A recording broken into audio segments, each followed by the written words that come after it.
Hi, once again, this is Tony English from English Realty. I'm calling to just give an update of what's happening with the Rolling Hills board, the HOA issues.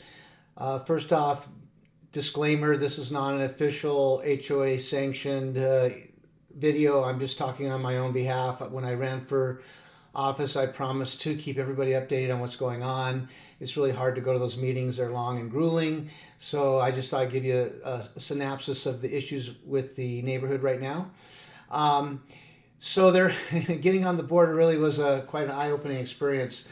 It's a lot of work, especially for the other members. I'm kind of a slacker.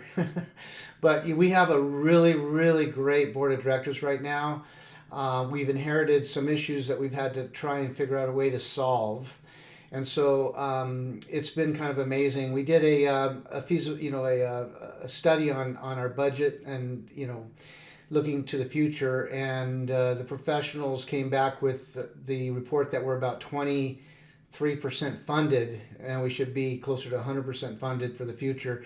What they do is they go line by line on things that we're going to need to do in the future, and they project the cost, and they put the years that it needs to be done in and that kind of thing. So we're only 23% of where we're supposed to be, which is really a bummer. I've always been someone who's fought to keep the dues low due to property values. If we go too high, the property values go down, and from experience, I've seen that happen.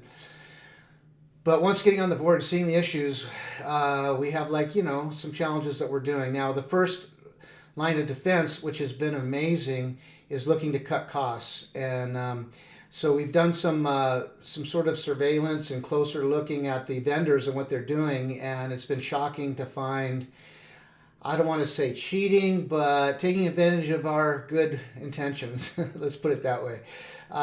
We've kind of done some close looking, and we've found out that we're kind of being taken advantage of by multiple vendors. And so we're looking at ways to solve that. And so I'm sorry you've seen changes with changing the management company is a challenge. It makes everybody's banking system get messed up in the way they pay, and they get late fees and all that. We're trying to reverse late fees when they come in if they're appropriate. If you have an issue with late fee, come talk to us and we'll work it out. But this management company is much, much, much better. They're very proactive. They do have an issue of when you call in for customer service, it gets routed to a calling bank.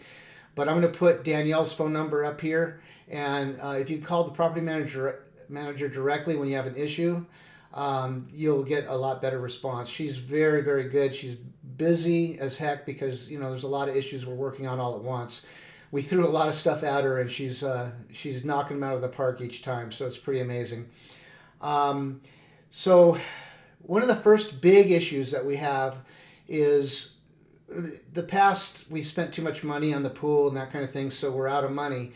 But we have a big issue coming up with the wall on Crown Valley Parkway.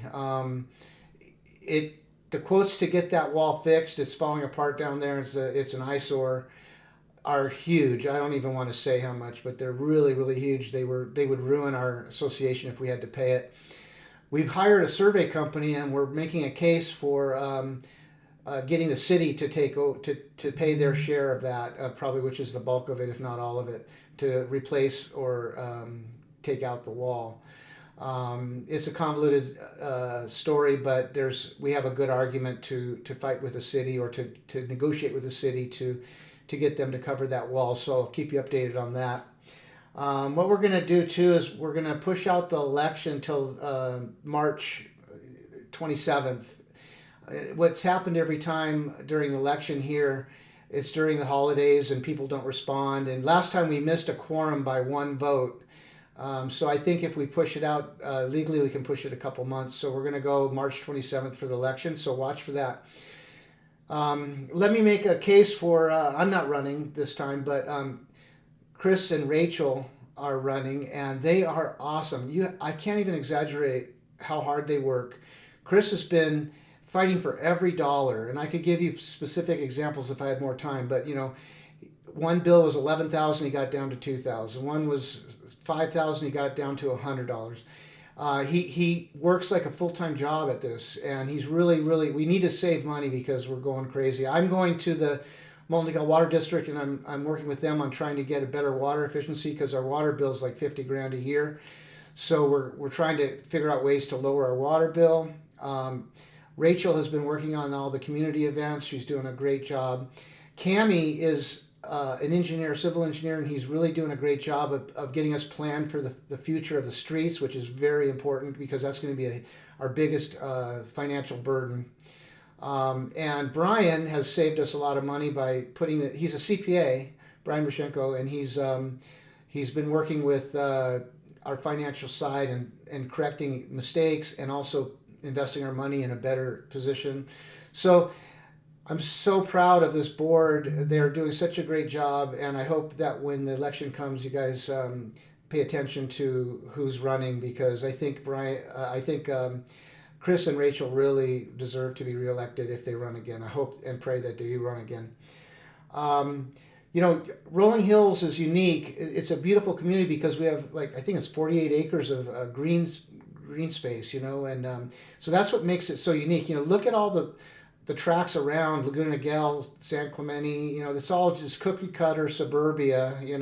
No yards. The green space is 3 feet here and there.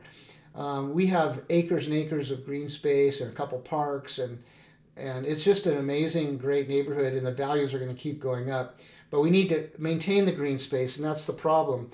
So we're going to have to raise the dues about $20, and just be prepared. We're probably going to have to do at least that every year for the next few years.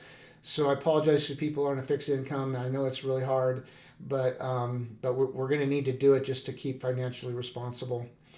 And the newsletter isn't, I don't think, being mailed out anymore. It's on the email. So I'm going to put the link to Keystone up here so that you can go ahead and sign up to get your the information there on the website, for the board meetings and the newsletter and everything. So it's really important that we do that.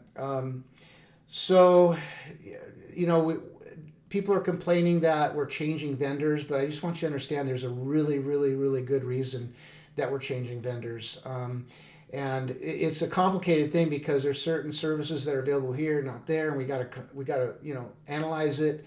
So it takes a lot of work. So be patient. But I just want you to know that you're in good hands with this board, and we're doing a hard work to get everything set right. And we're gonna, there's trees in the neighborhood that are sick. They're infected. We have to treat them. And also I want to give a shout out to Laura.